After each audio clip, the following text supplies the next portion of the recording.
Hi friends, praise the lord. ఈరోజు మా ఇల్లు పెయింట్లు బయట స్టార్ట్ చేశారు. మొన్న మీకు చూపించాను కదా, లోపల అయిపోయింది. ఇప్పుడు బయట పెయింట్లు వేసేది అయితే ఎవరో కాదు, మా రాజుగారే. మనందరికీ వాక్యాన్ని జ్ఞాపకం చేస్తారు కదా ఆయనే. చెప్పాను కదా, ఆయన లేకపోతే ఏ పని అవ్వదు. ఆయన ఆల్ రౌండర్. నాకైతే సున్నుండలు చాలా ఇష్టం. అయితే నేను 2, 3 వీడియోలో మీకు చూపెట్టాను. ఈరోజు కూడా ప్రేయర్ ఉందని చెప్పేసి నేను త్వరగా చేసుకుందాం అని చెప్పేసి నేను స్టార్ట్ చేశాను. ఇంకా సున్నుండలు చేసుకుని ప్రిపేర్ అయిపోయి, ఇంకా అవి 2 టేస్ట్ చేసి, అలాగే మా పెయింట్సోళ్ళకి కూడా కొంచెం ఇచ్చి, ఇంక నేను చర్చికి జాగ్రత్తగా రెడీ అయిపోయాను. మొదటి చర్చిలో శ్రమదినాల కూడికలు అన్నీ పెట్టేశాము. ఇంకా 2, 3 ఇళ్ళ దగ్గర పెట్టాలి. వాళ్ళేమో రేపు ఎల్లుండి అనే మాదిరిగా చెప్తున్నారు. నేనైతే ఇంకా చర్చికి స్టార్ట్ అయిపోయాను. అయితే దేవుని వాక్యం సెలవిస్తూ ఉంది ఈ విధంగా, రూతు గ్రంథం 2:12లో, యెహోవా నీవు చేసిన దానికి ప్రతిఫలం ఇచ్చునని. అయితే ఈరోజు మానవుడు చేసే ప్రతి పనికి దేవుడు ప్రతిఫలం ఇస్తాడు. అది మంచి అయినా కావచ్చు, చెడైనా కావచ్చు. ఏదైనా మనం చేసుకునే పనులను బట్టి దేవుడు మనందరికీ ప్రతిఫలం ఇస్తాడు. కాబట్టి మనం అందరం దేవునితో నడుద్దాం, దేవునితో సాగిలు పడదాం. ఆమేన్. ఇంకా నేనైతే నేరుగా చర్చి దగ్గర వెళ్ళిపోయాను. వీళ్ళిద్దరు నాకు హెల్ప్ చేశారు. ఈరోజు ఫ్లాష్ మ్యాన్ లేరు. ఫ్లాష్ మ్యాన్ లేకపోవడం అన్నీ నేనే పెట్టుకున్నాను.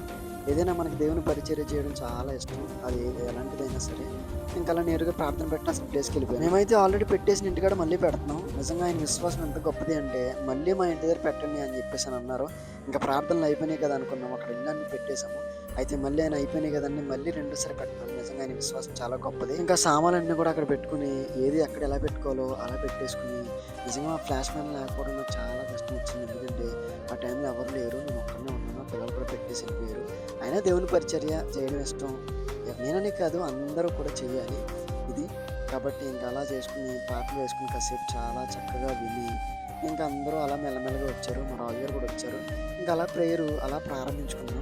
ప్రభా, పరిశుద్ధాత్మక ప్రభా, ఈ ఆరాధన అంతా కూడా ప్రభా నీ మహిమతో నడిపించమని మా కొరకు త్వరగా రానైనా యేసుని బట్టి అడుగుతున్నాను తండ్రి. ఆమేన్. ఇంకా అలా ప్రార్థన ప్రారంభించుకుని చక్కగా పాటలు పాడము, సిలువ జ్ఞాన పాటలు. తలవాల్చి ఆయన చేతికి, తండ్రి చేతికి తన ఆత్మను అప్పగించుకున్నాడు. ఈ రాత్రి నా ప్రియ తండ్రి, నా ప్రియ సహోదరుడా, దుర్దినాలు రాబోతున్నాయి, కరువు దినాలు రాబోతున్నాయి, భయంకరమైన పరిస్థితులు రాబోతున్నాయి. నీ కుటుంబంలో ప్రార్థన ఉంటే నువ్వు పోషింపబడతావు. నీ కుటుంబంలో జీవమైన వాక్యం ఉంటే నువ్వు పోషించబడతావు. నువ్వు జీవమైన మార్గంలో నీవు ఉండగలిగితే ఈ రాత్రి దేవుడు నిన్ను కరువు దినములన్నీ కూడా సమృద్ధిగా దేశంలో నిన్ను పెట్టగలరు. ఈ రోజు నిన్ను బట్టి, నన్ను బట్టి, నువ్వు నేను చేస్తున్న పాపాన్ని బట్టి ఆయన కలువరి సిలువలో తన ప్రాణాన్ని త్యాగం చేశాడు. ఈరోజు నీ పాపం, నా పాపాన్ని బట్టి ఈరోజు నీకు నాకు విముక్తి కలిగింది. నిజమే. ఇంకా ఈనాటి ప్రేయర్ అలా ముగించుకున్నాం. Okay friends, bye.